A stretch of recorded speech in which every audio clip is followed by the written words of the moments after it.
So my first job out of college, I got a job as a technical editor at a magazine. It was published by Technical Society.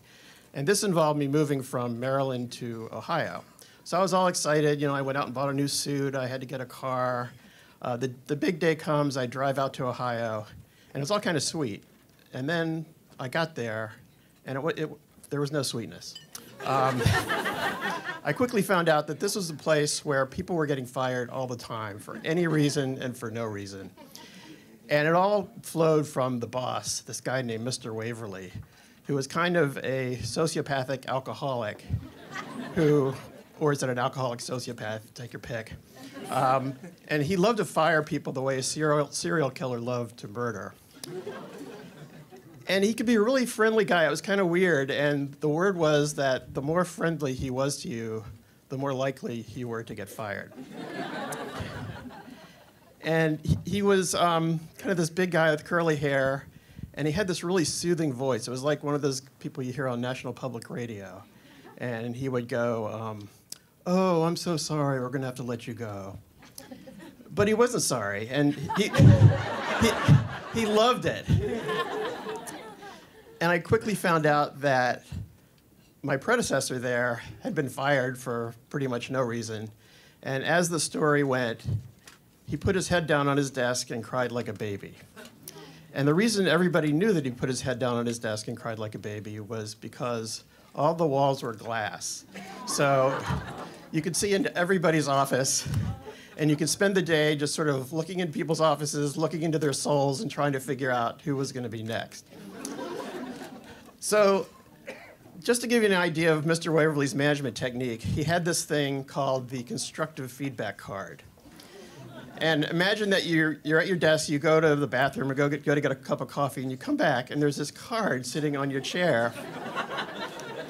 And I want to read it to you exactly. Because it's an extraordinary document.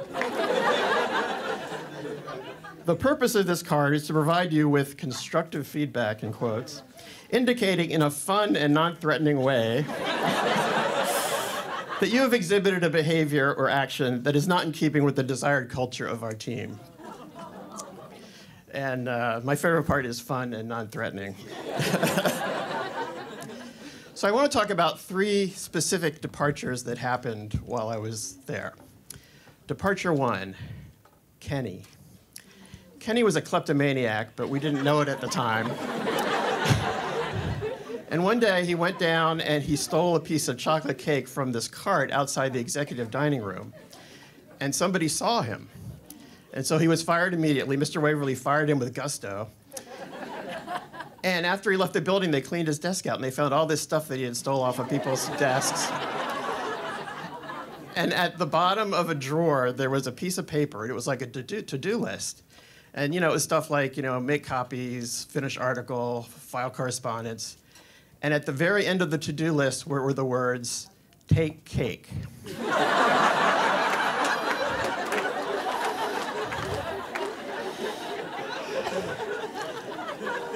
Okay, departure number 2, Marvin.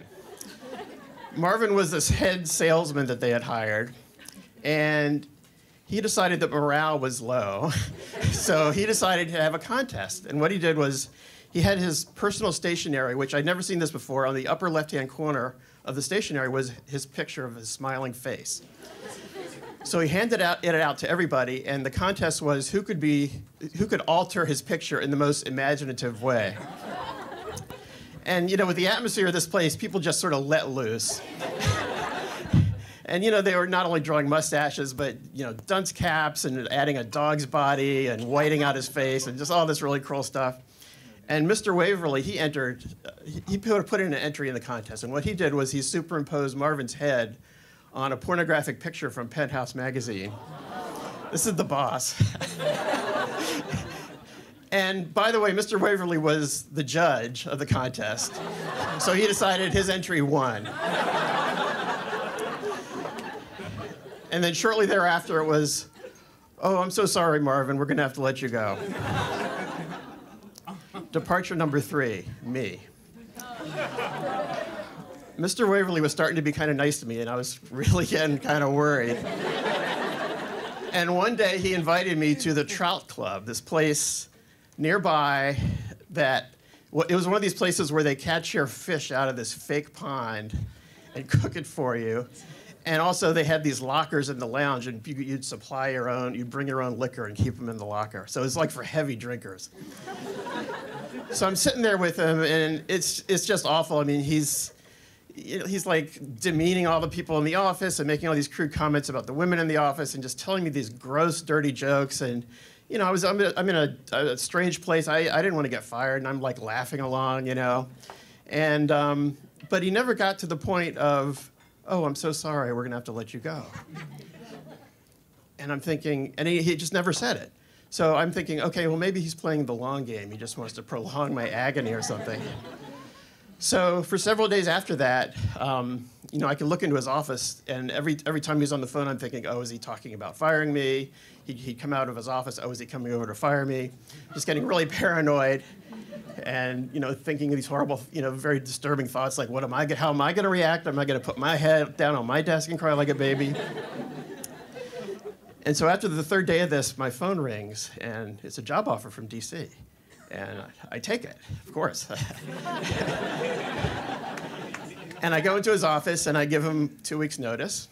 By the way, we called his office the Snake House, because you could look into it. And he said, oh, I'm so sorry. And he seemed genuinely disappointed, but I couldn't tell if it was because he was sorry to see me go or because he didn't get a chance to fire me. And then a few days later, they had this big going away party for me that he threw. And yes, there was cake. Thank you. All right, show your appreciation for Lynn Kruger.